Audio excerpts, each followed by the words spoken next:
God is able. From disability to possibility. Magandang umaga, hapon, gabi, saan man kayo sa mundo, aming mga minamahal na kaagapay. Welcome to this very special episode ng programang God is Able. Bumabati ho sa mga nasa FEBC Radio TV at maging sa Facebook Live. At bumabati din ho sa mga nasa YouTube channel ng 702 DZAS FEBC Radio TV at sa ating mga partner tulad ng mga partner cable television channels ho natin. Why don't you comment ho sa comment section natin ng inyong pong mga pagbati? But because I think this is gonna be a very engaging conversation, mag-post na rin po kayo ng inyong pong mga feedback, ng mga reflections nyo at kahit ng mga piece of advice nyo sa mga fellow parents and carers of PADs patungkol sa pag-alaga ng ating mga minamahal na children, even teenagers, family members affected by disability. And also, post na rin po kayo ng mga encouragement nyo. I-welcome ko po si Ate Raquel. Ate Raquel, welcome po sa God is Able again. Hello, thank you Pastor Paolo. Magandang umaga, magandang gabi, magandang tanghali, anuman po ang oras kung nasaan kayo ngayon. Sana po ay maging kapakinabang ulit, meaningful ang ating conversation with our guest. Uy, pwede rin po kayong mag-send ng message dito sa ating programa. Meron po tayong smart number 0999-223-5675. At yung mga Globe naman po 0916-296-6679 or 20, sorry. Ulitin ko, 0916-296-6620. Yan, message po kayo kasi alam namin na magiging very interesting, very informative itong ating discussion ngayon. I love those. Interesting at very, very informative. I also pray inspiring. Diba? Ang ating conversation today. So without further ado, I'd like to give as much time sa ating conversation. I'd like for her now to introduce herself. Sino po ba ang ating guest today? Ma'am, you'd like to introduce yourself, what you do po, and why you're with us today? Yes, good morning. Hello, magandang umaga. Ako po si Julian Mera. Ako po ay isang occupational therapist. So I've been practicing for almost 10 years now. I am also married to Phil John Maria. He is also in the field of special needs. So he's an ADHD coach. So just so you know, both of us are diagnosed also with ADHD. So he is the combined type and I am the inattentive type. We also have two kids, small children, small daughters pa lang. So they are 6 and 3. Yeah, welcome to the program, Julian. Meron na kaagad ako naiisip na tanong, Pastor Paolo.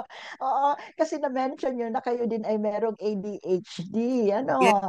So that's the very reason why you're both into this kind of job, ministry. Tama ba, Julian? Actually po, na-diagnose po kami pareho when we were already adults. So, so I was already an occupational therapist when that happened. Ayun, actually, nandun talaga yung tanong ko kasi kung kayo ay merong ADHD, how do you manage people with the same condition?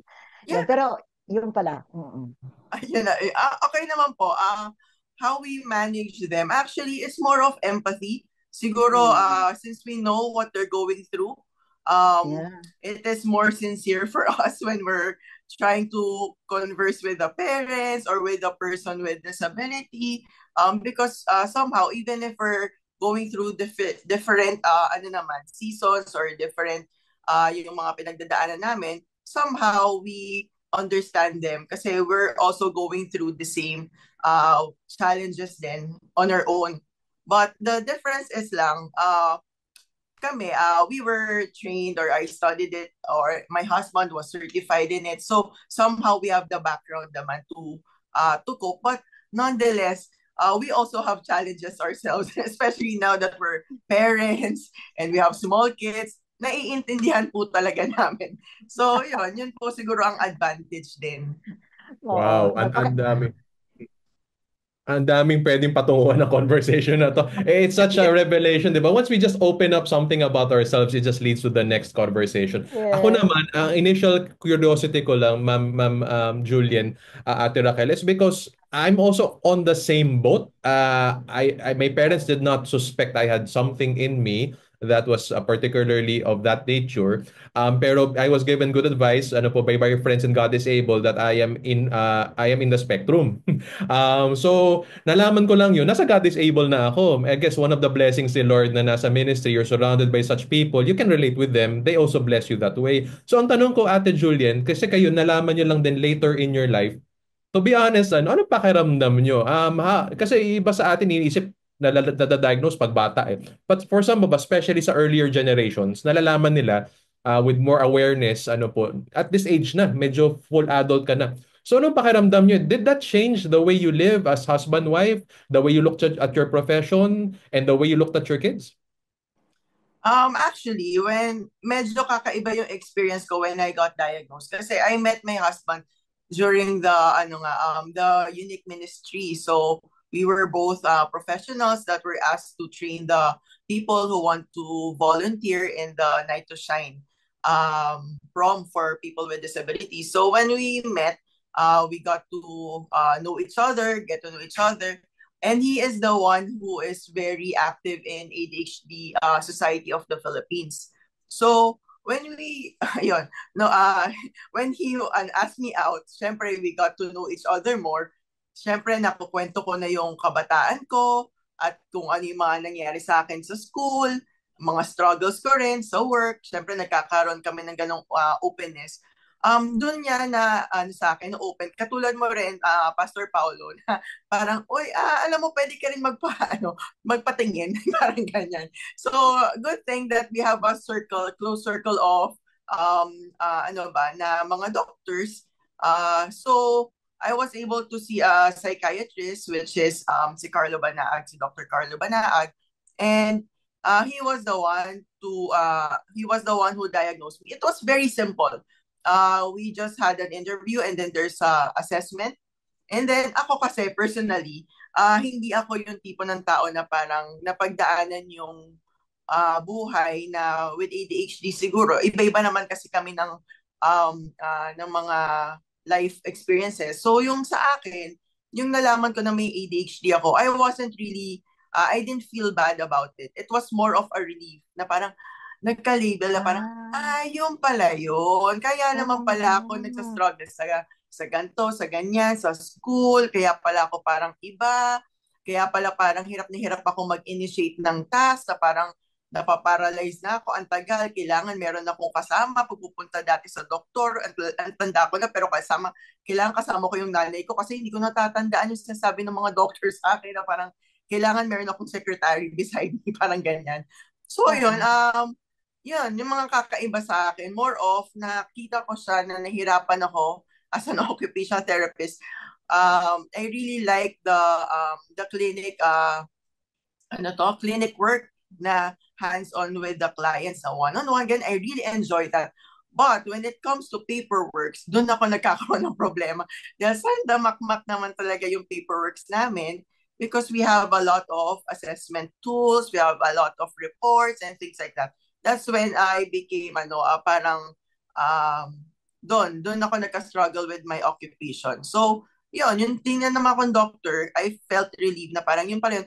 But even though the doctor gave me a medication which most doctors will do for the patients nila para mas maka-function sila sa occupation sila or para mas maka-function sila and participate in their endeavors, I tried not taking it anymore because when that happened, as an occupational therapist, I tried to cope in a different manner. Inintindi ko na lang yung sarili ko and sabi ko, okay, so I might as well do something about it differently. Kasi sa environment ko naman at that time, hindi ko naman siya masyado kailangan na. So, kakaiba rin yung experience ko compared sa iba because may mga kakilala din ako, katulad nung sa husband ko, iba rin naman yung pag-take din niya nung na-diagnose siya ng ADHD. So, yun. Julian, bakit occupational therapy ang kinuha mo? Na wala ka pa namang idea na meron kang ADHD no, di ba? Opo, kasi po meron po akong pinsan na nakakatanda sa akin. She is from UP. Siya po ay Family Life and Child Development, yung kanyang kinuha, pero nag-specialize po siya sa SPED. So habang nag-ano po siya, nagpa-practice siya, tapos papasok na po ako sa college, instead of, actually, doon niyo po makikita na ADHD po ako. Kasi nakapila na po ako sa psychology. At naka-picture na po ako ng ID ng psychology. Pero last minute, naisip ko po, na gusto ko occupational therapy kunin ko. So ang first day ko po sa school, naka-uniform po ako ng psychology, pero nasa occupational therapy po ako. So makikita nyo na medyo impulsive yung mga decision making, di ba? So, yun, naisip ko kasi na parang ayoko pala ng psychology kasi masyado na siyang known, madami na naman psychologist, ganyan.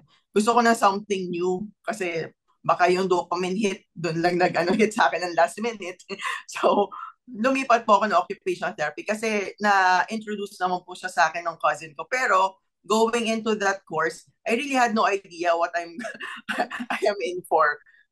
Katulad nga po ng makakaintindi rin po to sa mga na katulad ng occupational therapy sa UST na sinasabi nga nila na madali pumasok sa kurso namin, katulad ng lahat ng mga freshmen, pero napakahirap po lumabas. Yun po, hindi ko po nakita na ganun pala magiging journey ko sa student na napakahirap din po pala. So, yun. Very interesting, Pastor Paulo. Parang ang dami natin pwedeng gustong itanong kay Julia. Sige. Napakadami. And yun nga, napaka-unique. Well, unique because ngayon lang natin narinig. But it's actually a common experience na marami. Nabanggit ko kanina, especially sa mga kaedaran namin. Kasi nasa school pa kami, nung bata pa kami, hindi pa ganun ka naintindihan at nadadiagnose ang autism, ADHD. Kaya talagang may mga stigma, may mga prejudgments. Meron talagang certain way of treating kids or students before na may ganun. Praying na sa panahon ngayon natin sa tulong ng groups like God is Able, ito na-overcome na ng society, especially ng church. Julian, ma-ask ko naman pagdating sa kids, as of today ba, both kids are typical or are there also early signs or meron bang mga ganung bagay going on with them? My children? Actually, they are not diagnosed yet because they're only 6 and 3. Usually, you'll see ngayon kasi medyo mas maaga na dinadiagnose, pero usually mga school age, di ba? Doon nakikita na different. But both my children, actually, my first child pa lang is the one formally enrolled in homeschool. So, we have a setting na we know where they can thrive talaga. So, even before we got married, John and I already decided that we will homeschool the kids. Kasi both of us naman are in the profession that could do that. John kasi his background talaga is more of tutoring and academics, dun yun yung mga clients niya. So he's actually people think that I'm the one homeschooling my kids, pero actually he's the one doing the academics and I'm the one doing the life skills. So ganun yung partnership namin. And then my youngest, even if she's not yet enrolled in homeschool, she just does the mga, since I'm an OP din naman, mga music and movement and things like that.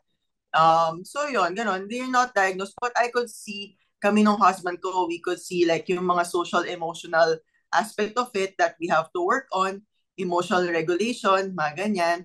ADHD kasi mostly naman talaga executive functions and emotional regulation. Kami ni John actually, we're more of veering towards emotional regulation kasi kami mismo as parents, we get very emotionally dysregulated, especially with the small kids, di ba? Maintindihan lahat yan ng mga parents. Parang ingay lang with the crying or whining and complaining, things like that.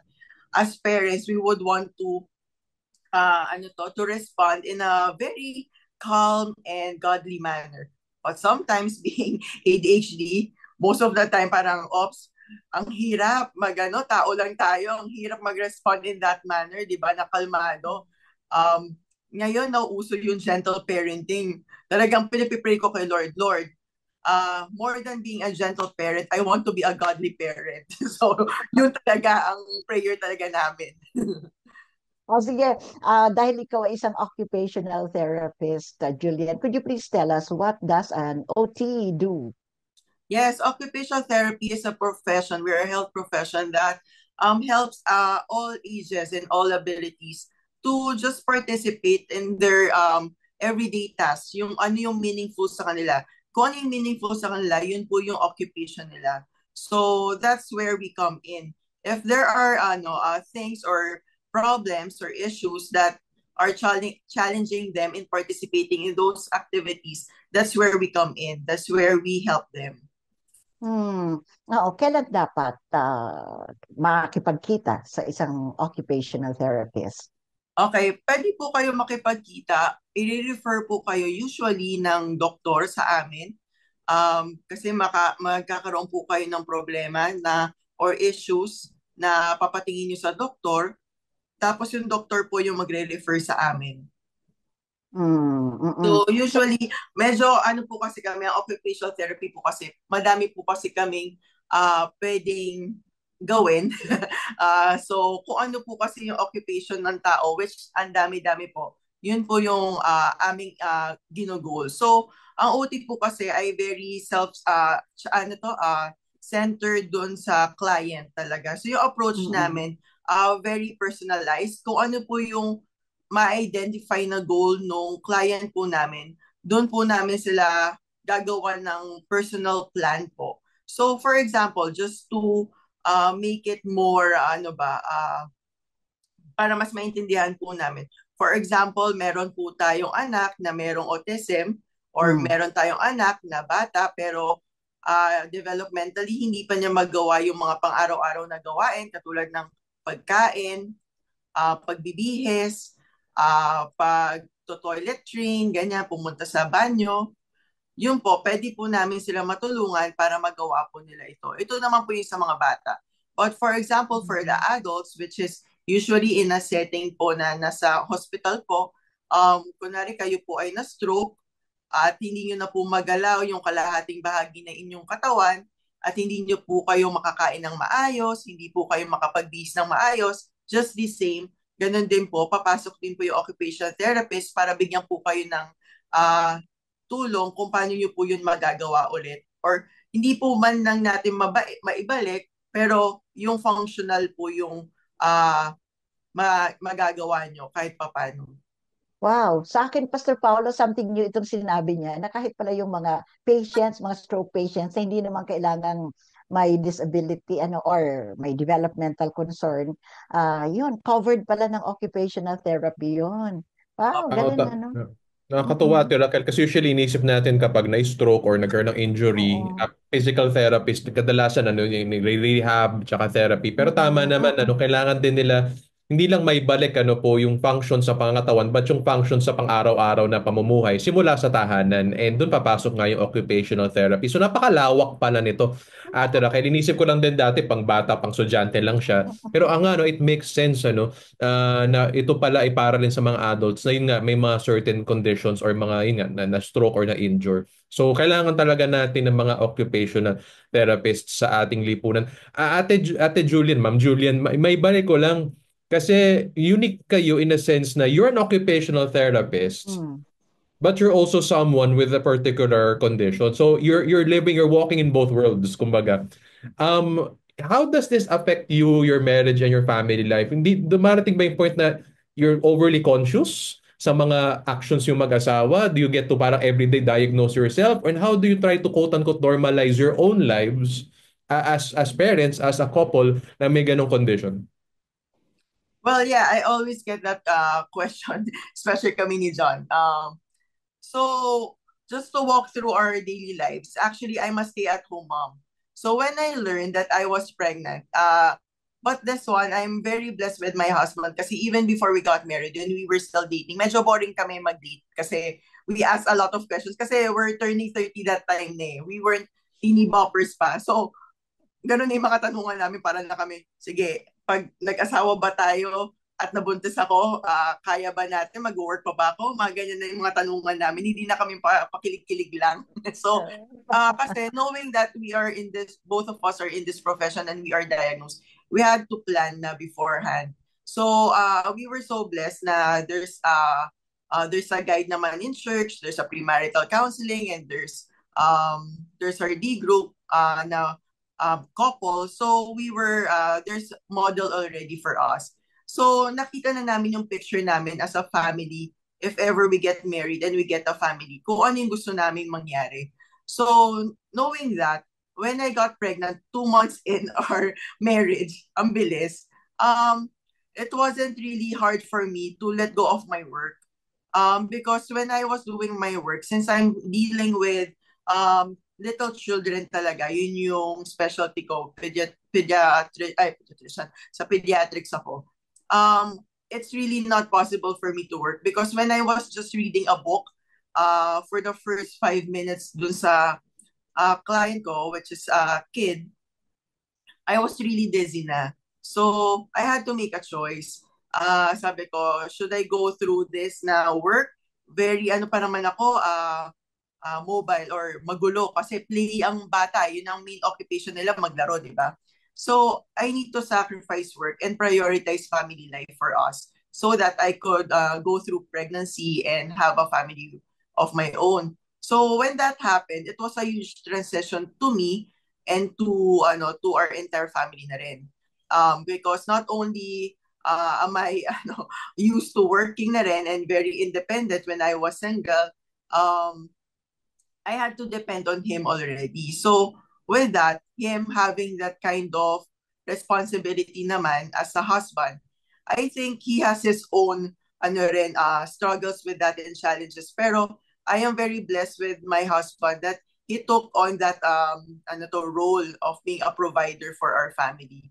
So when I was pregnant, ganyan, we were living in a small condo in Pasig. And then the pandemic happened. my kid was just turning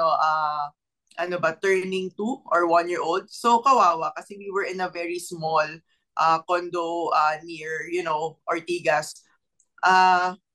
Since we're both into development of a child, alam namin yung mga cause and effect ng mga nangyayari, we moved to the beach. We moved to the province. So we went to La Union. We were just a 5-minute walk to the beach. So we didn't really experience the pandemic that time for a couple of months, several months naman.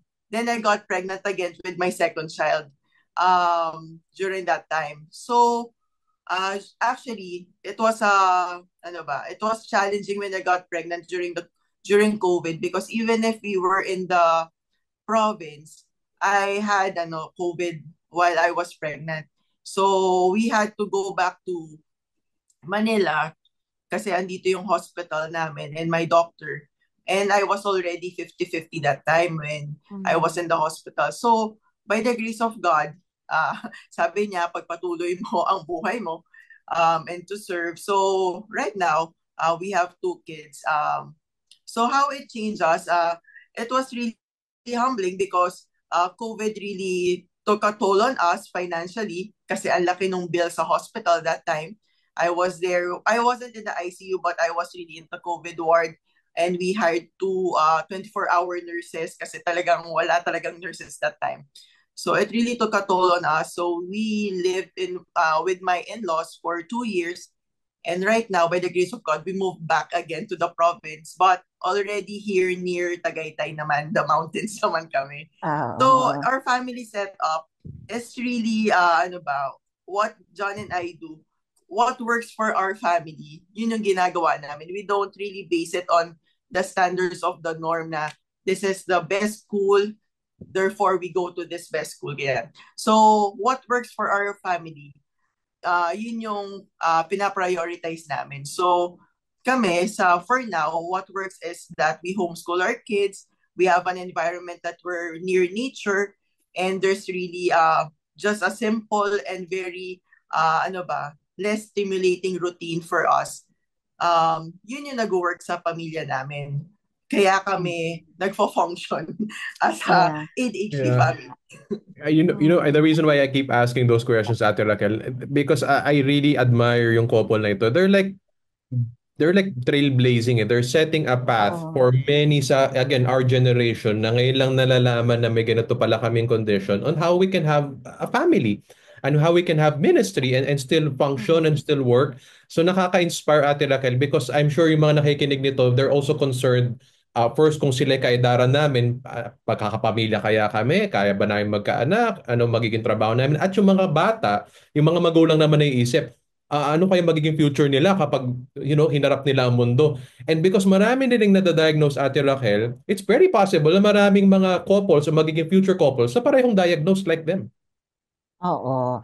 Yeah, very interesting itong conversation natin, kasi we shift uh, now si Julian as someone diagnosed with ADHD, and Julian as an occupational therapist. Ngayon, punta tayo dun sa Julian as an occupational therapist. Ano ba ang mai-recommend mong ideal environment para sa loob ng family, Julian? Especially yung may mga ganon, may mga concern, developmental concern. Actually po, sa isang pamilya, sila lang po rin makakaalam kung what works for them. So, kami po kasi, alam po namin na both of us have ADHD. So, sacrificing my work na very demanding has to be done when my children were still very small. So right now, ngayon pa lang ulit po ako nakakalabas ng aking shell of motherhood. Ngayon lang po ulit ako nakakabalik sa ministry work. And eventually, babalik na rin po sa work. Kasi during the pandemic, my work was only online. I took on work na adults only so that I could converse to them na one session lang because this is only ergonomics for their work. So I really need to shift and shift and shift to support my family and to support my husband. And right now, since po lumalaki na rin po yung mga kids, and by the grace of God, we have one stay-out helper, kaya nagagawa po namin to. I think yun po, iba-iba rin po kasi yung demands ng family, iba-iba rin po kasi tayo ng mga pangangailangan.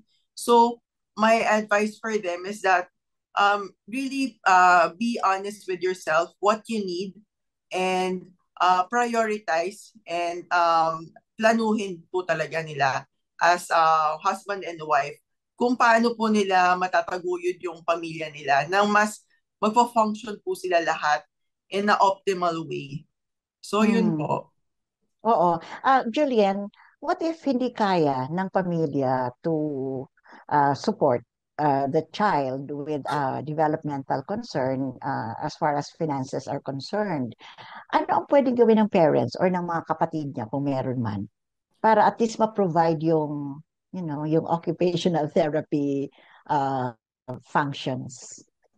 Yan po, alam nyo po, yan din po talaga yung nasa puso ko ngayon dahil madami po talaga ako ngayon nakikita sa social media. Kasi ngayon, ang kaganda ng social media, you see the life of the parents naman. Kasi kami po, syempre, when I was still working, I could also see the parents briefly lang after I do the one-on-one for 45 to 1 hour. But I don't really know their life beyond that. Parang hindi ko nakikita yung mga struggles nila. But right now, whenever I go through social media and I see their stories, what they're going through, how much they're spending, what they're sacrificing, it really breaks my heart then that they have to sacrifice a lot just to get our services. And it's really, really, really expensive po talaga. Most of the centers right now. Kasi yung rin kasi namin, yung services namin, katulad ko as an occupational therapist, napakadami rin po talaga namin kailangan aralin here and abroad. And it would really, ako rin mismo, nag-invest din po ako sa sarili ko that time kasi kailangan ko kunin yung mga certifications sa abroad na napakamahal din naman po talaga. So I guess, kaya rin po talaga yung mga services ganun kamahal. Saka napakalimitado rin po ng mga therapists natin dito sa Pilipinas. Lalo na ngayon na konti na lang po kami, pero madami rin po kasing lumilipad abroad. So, imbes na dumadami kami, nababawasan din po kami. So, what I like about, mga katulad ng God is Able, CCF Unique, and things like that, they ask help from professionals like us to train them. Madami naman pong mga katulad namin na gumagawa ng training, parent training, home program, and things na makakatulong sa kanila. Kasi hindi naman po talaga kami magician. Kasi mga ano lang din naman po kami, professional din lang naman po kami na nakikita namin yung mga bata for a very limited time. So we want the parents to also study and to also learn what we are sharing to them in a way na pwede rin sila kumuha ng resources online, magbasa ng libro, sumali sa support groups, go on through free, madami din po mga free parent training din po. Para din po sila mismo sa bahay, magawa din po nila yung mga ginagawa namin sa therapy. So yun naman po. Oo. Yung anak ko may autism at talaga namang nakaka-relate ko sa mga sinasabi mong napakataas ng cost ng services ninyo and napaka-konti nyo lang. May mga gumagraduate pero yung iba naman nandun na sa abroad. Yan ang case ng occupational therapist ng anak ko. Pero before she left, kasi nasa US na rin siya, at sabi niya sa akin, Mommy, ito lang, sabi niya ganyan. Anything that's not appropriate, stop it sa anak mo. So, yun, would you like to expound on that, Julian? As parents, no, paano yun gagawin? Siguro po kasi po, again, as parents, you are the experts, di ba, of your children. Kayo po yung nakakakilala sa kanila eh. So kayo po, what works for other children might not work for your child. So, siguro ang sinasabi lang po ng OT nyo, pag nakitaan nyo po yung isang strategy na or technique na ginagamit nyo para sa anak nyo, pero hindi naman po pala ito nakakatulong, itigil na lang po natin. Tapos maghanap po tayo na ibang ways that could help him more. So yun, ganun lang naman po siguro yung gusto nyo sabihin din po. Kasi yun nga pag nakamit po kayo ng isang tao with autism, hindi ko sa iba pang tao na may autism. So, iba po talaga. So, kami po, like kunwari dun sa disability training na binigay ko po, although we have this diagnosis, different diagnosis, napakadami na po kasi diagnosis ngayon, iba-iba na. I would also still want to tell them that they should focus more on the gifts, needs, and the abilities of the person instead of serving a general diagnosis. So we serve just one individual instead of serving, the diagnosis. Kasi parang minsan nalilibel na si stereotype na sila. Pero iba-iba naman po kasi tayo. Katulad ko po, may ADHD naman po ako. Iba rin naman po yung mga experiences ko sa ibang mga tao na may ADHD rin. Kaya kung ano po yung nag-work sa akin, might not work for other people din po. Yeah. Nag-stuck sa akin yung sinashare ni Julian at na-experience mo rin Ate Raquel na reality sa Pilipinas pagdating sa services sa therapy. So I'm wondering, maybe Julian, for your input. Paano kaya makakatulong ang simbahan? That may come from far left an idea, pero we have a partner, for example, in our coffee conversation na sabi niya, ba't di na lang pwede natin gawing rehab center yung church para sa physical therapy? Do you envision or do you think something like that, churches are trained and opened for your services, for people you can train, or at least maging platform where parents can meet? Do you think the church can play a significant role na address yung malaking gap sa ating bansa pagdating sa services or access to occupational therapists and the like? Okay, ang occupational therapy naman po kasi, we could address that aspect of their life wherein when they go to church, that's also part of their pamumuhay of our daily living, di ba? It could be part of their pahinga, pakikinig, mental health, pakikinig ng word ni God. Pwede rin itong part of their socialization. So these are aspects that we focus on or we address din as an occupational therapist. So kami ngayon, ang ginogol namin sa church is that we are we are open. When we see someone with a disability, we are able to welcome them freely and openly and confidently and show them the love of God. Not all sa church that would be volunteering din naman po kasi sa disability ministry would really understand and know. Kasi syempre ako as an occupational therapist, inaral ko rin naman po ito ng ilang taon. So, somehow, what's nice about church is that they have the heart to serve. They have the empathy. Diba? Yun yung pinaka-importante. More than the head knowledge. Yung heart, diba, to serve. So, simple lang naman po kasi ang nakikita kong gusto ng church or mga tao na pupunta sa church na may disability is that they feel that they belong, di ba? That they are also part of Christ's body. They are also part of the community, of the church community. So tayo, yun lang naman po yung part natin doon. To make them feel that they belong and they are also part of it. So yun lang naman po yung isip ko. Pero kung yung profession as a rehab, in a sense na there's therapy in there, ganyan. What I could say is that medyo mahihirapan tayo dahil yun nga, hindi naman, kukunti na lang po yung profession namin, nasa profession namin. At the same time, not all talaga na volunteers in church are very trained. Although, you know, my heart is for them because yung nag-training kami, even if it's a Saturday, even if it was a holiday, they were there to listen from different churches, satellites pa. So, yung mga, lalo na yung mga life shapers, yung mga Sunday school teachers, kung makikita nyo na ang dami nilang training for the entire year because they want to shape the lives of the children. So yun, it comes from the heart talaga na they want to serve.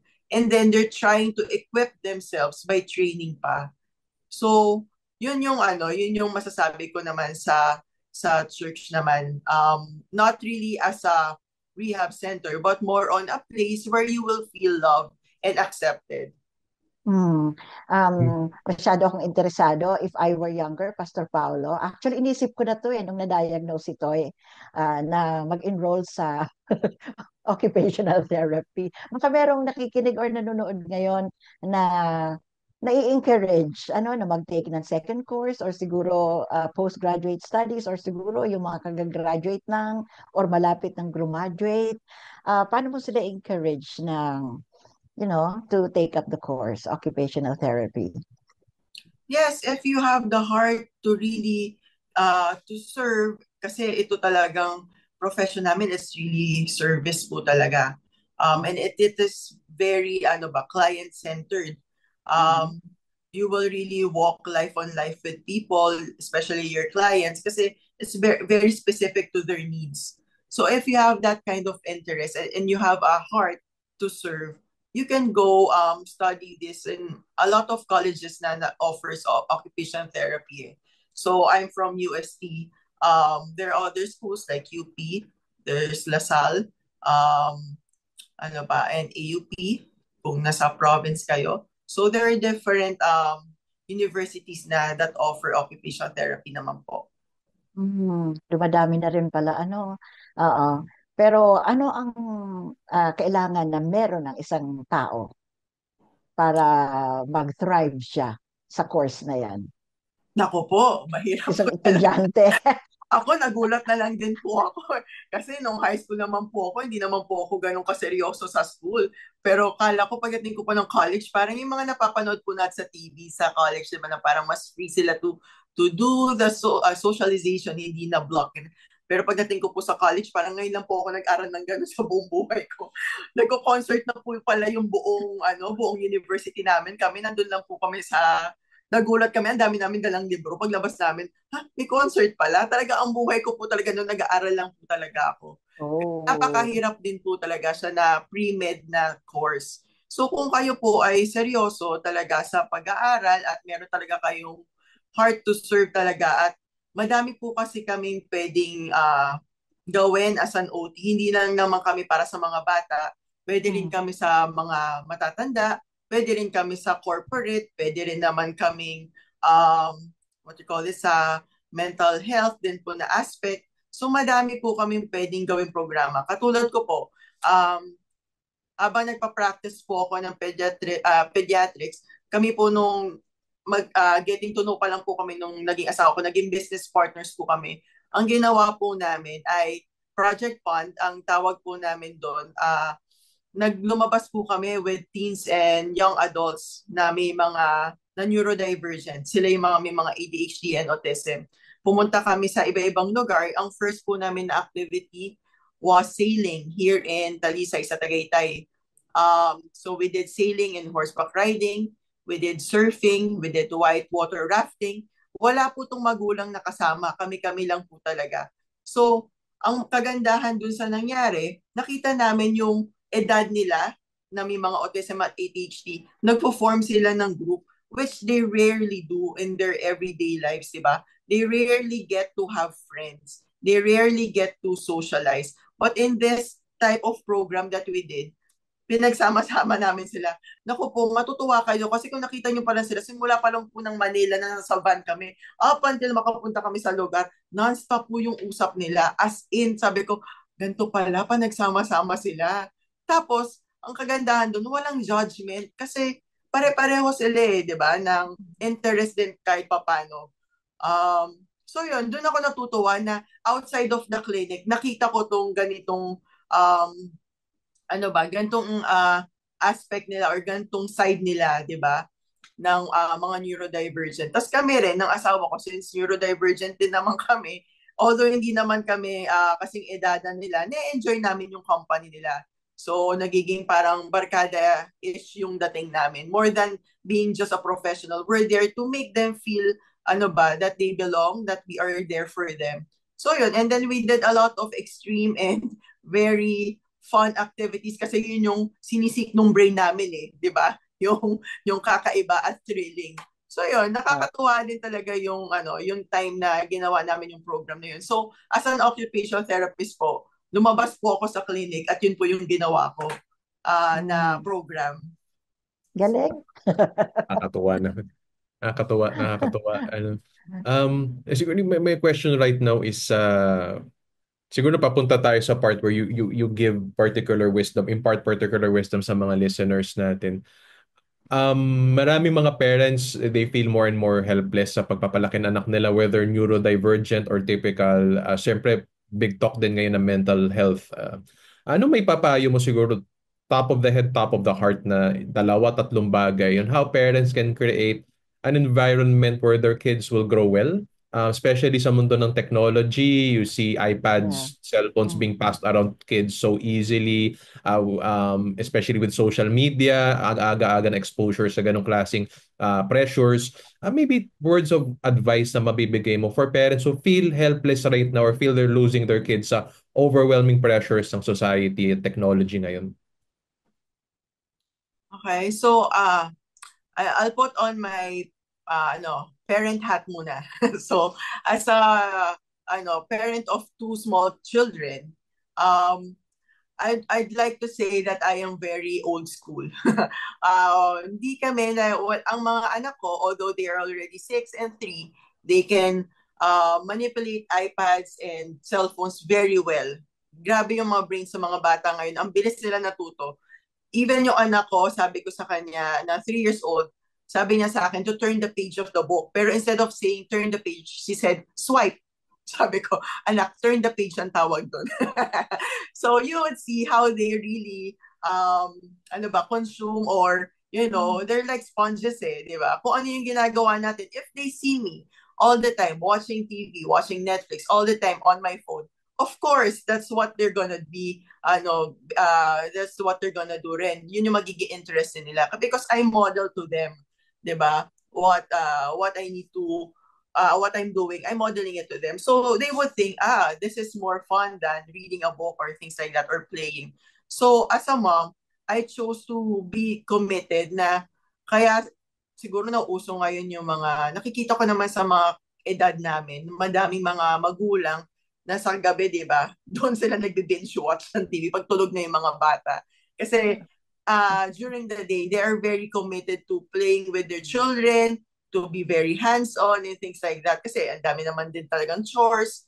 So, what I think is that in a way na sinabi kong old school is that I don't give them iPads and cell phones to play with. I myself, ngayon lang ako lalaro ng mga games. Hindi talaga ako naglalaro ng games sa phone. Pero ang nilalaro ko, just to show din my daughter, yung mga mental blocks, yung mga problem-solving na mga games.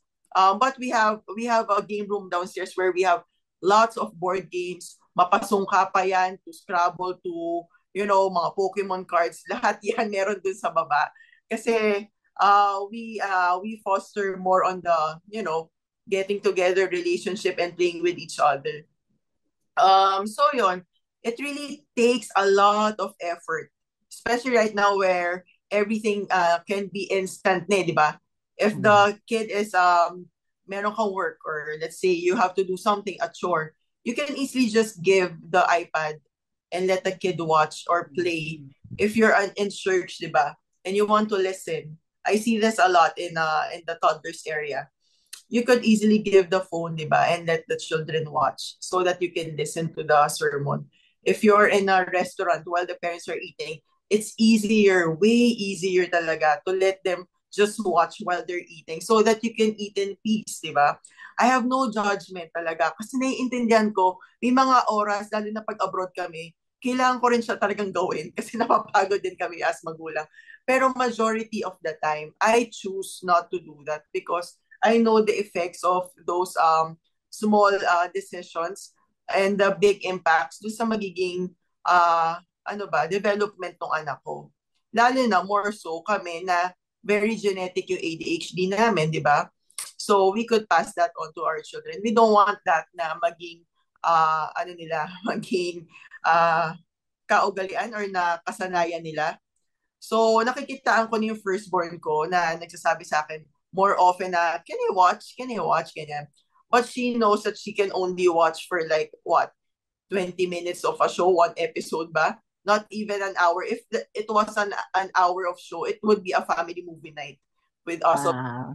So, she knows easy. Kasi nakitaan ko rin siya na pag nakanood siya ng isa episode, pag hindi mo siya sinupervise, she could go on up until 10 episodes kung wala ka dun, di ba? Pag hinayaan ko siya kasi busy ako.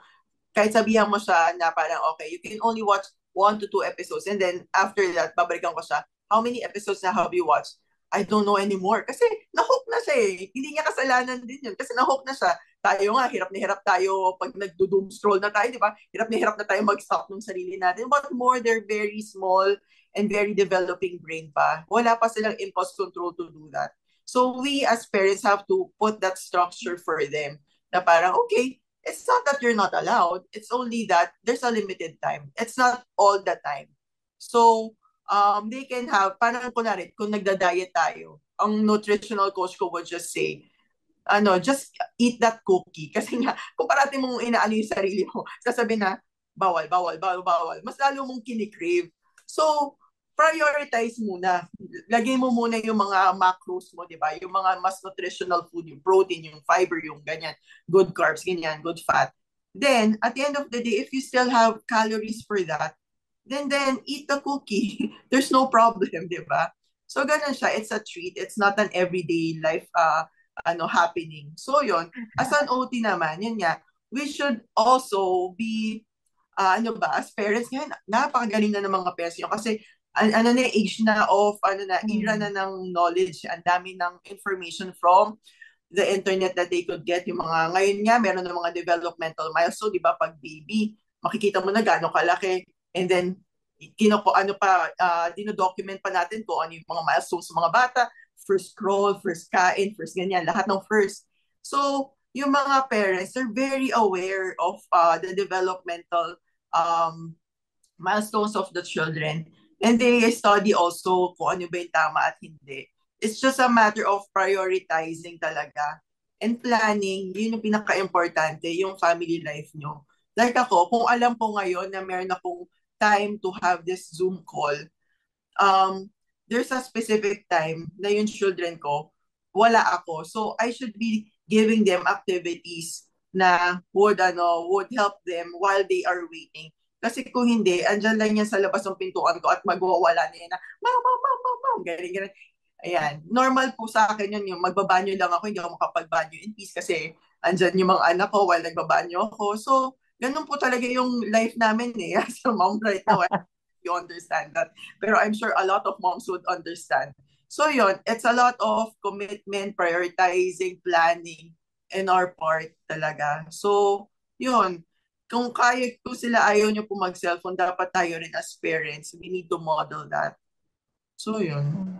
At Rochelle, sorry, I have to give the same Yeah. question to you because sabi nga the parents are the experts and you're a parent, so you also are a Yeah. resource dito. As we wind up, maybe to Oo. hear from you naman, learning mo din as a parent and as your own expert and carer to Toy, ano yung mga kinailangan nyo ni Kuya Joseph matutunan at i-practice? Gusto ko yung sinasabi ni Ate Julian kanina, ni Ma'am Julian, it's about prioritization. And that involves a lot of hard work. Siguro hard work is like a subtle theme ng usapan natin. It really takes the work. Kayo naman ni Kuya Joseph, what work did you have to put in to raise such a wonderful boy like Toy? Wow, praise God, ano? Oo. Be present. Yun talaga yun eh. Oo. Walang substitute, parents, for someone like Toy. O, di ba? Talagang kailangan involved ka eh. Yung mga ibang mga menial jobs, hayaan mo na yan sa iba. Pero yung pag-aalaga, from the food to, yun, up to the bed, up to bedtime, kailangan talagang present kami. So that's it. Yun, and na-mention din ito ni Julian, no? Hanapin yung mga strength nila, what they can do. Yun na yun eh. Wag na, yung iba, hayaan mo na yun kasi madi-discourage lang tayo kung wala naman siya nun eh, kung wala naman si Toy nun. So I think that's it. Presence and look for the strengths, the gifts. Diba? Presence na may presence pa. May presence pa si Lord. May gifts si Lord sa anak May ninyo na gifts. kailangan i-unpack natin. I guess the journey, the joy of being a parent, you get to unpack these presents. And you need to be present to unpack the presents with them. So a lot of letter P's flying right now. Priorities, presence. Dagdag ko na lang as we wind up prayers. We really we really have to pray for our kids because ultimately ang nagregalo naman sa kanila ay ang Diyos. At alam naman ng Diyos nung pinagkatiwalaan tayong mga magulang nila, God knows what He's doing at He knows what's best. At kasama natin ng Diyos. Sabi nga, this is a lot of hard work, a lot of adjustments and sacrifices. Pero let's also remember po paano maging magulang ang Diyos sa atin. Siya din nagbibigay, siya din nag-a-adjust sa atin, siya din nagsakripisyo, binigay pa nga niya yung anak niya para sa atin. So, all good. Talagang this will work out for good. Talagang tiwala lang tayo sa Panginoon. Yeah. Naku, I think wala na tayong oras. Tama ba, Pastor Paulo? Parang bitin ang dami pa natin gustong itanong kay Julian eh. Julian, may advance invite kami. Willing ka ba mag-part 2 nito? Pero I'm sure you did the presentation. We're not even, I think, scratching that presentation as of now. We're just getting to know you. I hope we can have you again sa show for that particular presentation. Oo. At sure. Kami po mag-asawa are always welcome to serve and to impart our professional knowledge and also our testimony to everyone that would be encouraged sa story din namin. As pareho naman po kami may neurodivergent din naman po. Oo. Nag-strike sa akin, Pastor Paulo, yung na-mention ni Julian na kailangan din pala ang occupational therapist sa workplace. Oh, very interesting yun, Part 3 yun, part 3. I thank you, Julian, and send our regards to your husband. Ay, nako mga kaagap, ay natapos na naman po ang isang oras. Napakayaman, napakagandang pag-uusap. Ito po ang programang God is Able. Tiyak po nakapaglaan ng serbisyo mga minamahal nating PADs. Ako po si Pastor Paulo Sanchez. Ako naman po si Raquel Camolandong. Ang God is Able po is a member of the Kapisanan ng mga broadcaster ng Pilipinas. Thank you, Julian. Thank you sa ating mga interpreters. Salamat po sa lahat at tayo po sa God is Able, naniniwala from disability to possibility. God bless po. Maraming salamat. Thank you. Thank you, everyone.